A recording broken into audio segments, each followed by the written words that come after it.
Hello, this is Dr. Stephanie. Today we're talking about using beef tallow on our skin.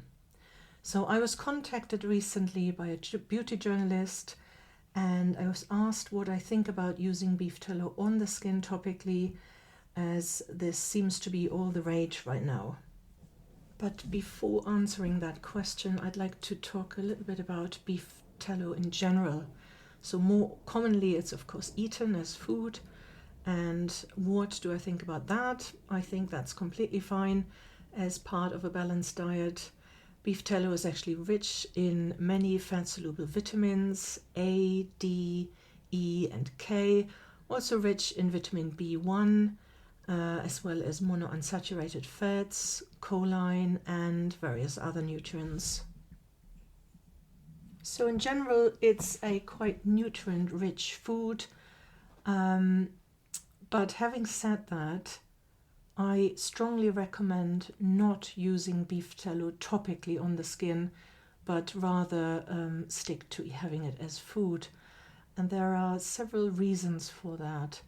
One of the main reasons is that it's very occlusive. It will clog up your pores like nothing else and will increase your risks of breakouts, especially if you have a tendency for acne, or rosacea or perioral dermatitis, POD already. Because it's so occlusive, that also means that it can trap bacteria, dead skin cells, and sebum on the skin surface, creating an environment that's very conducive to comedone and acne development. In fact, the comedogenic properties of beef tallow are comparable to another highly pore-clogging ingredient, which is coconut oil, which I also strongly advise against using topically on the skin. Coconut oil is, of course, another one of those very popular natural oils that's often used on the skin, which I would definitely not recommend.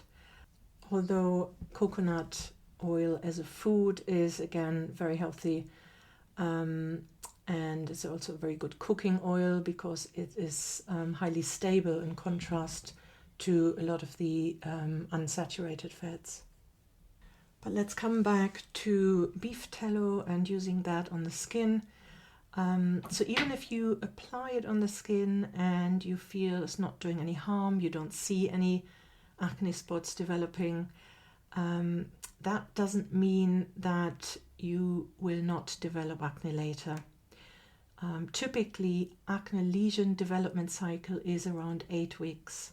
So if you start using beef tallow, you might not see any acne until 8 weeks later. So that's always important to keep in mind. It might seem and feel fine initially, but then it may haunt you a couple of months later. My other concerns with using beef tallow as skincare is that the quality will be very variable. There may be possible contaminants or bacteria that could cause skin infections, and if the tallow isn't properly stored and preserved, it can go rancid, which not only really has a very unpleasant odor, but could also cause skin irritation. Or if you're allergic to beef, you could of course even experience allergic reactions. But my main question is really, why would you want to use beef tallow on your skin? There are so many really amazing skincare formulations on the market with multiple ingredients that work in concert and that have been properly formulated and tested. So my advice as a dermatologist is to choose a non-comedogenic moisturizer that is specially formulated to hydrate and calm the skin, but without clogging your pores and leaving an occlusive barrier on top of your skin. So in summary, that's a definite no from me for topical use of beef tallow. I hope this makes sense, and I speak to you again soon.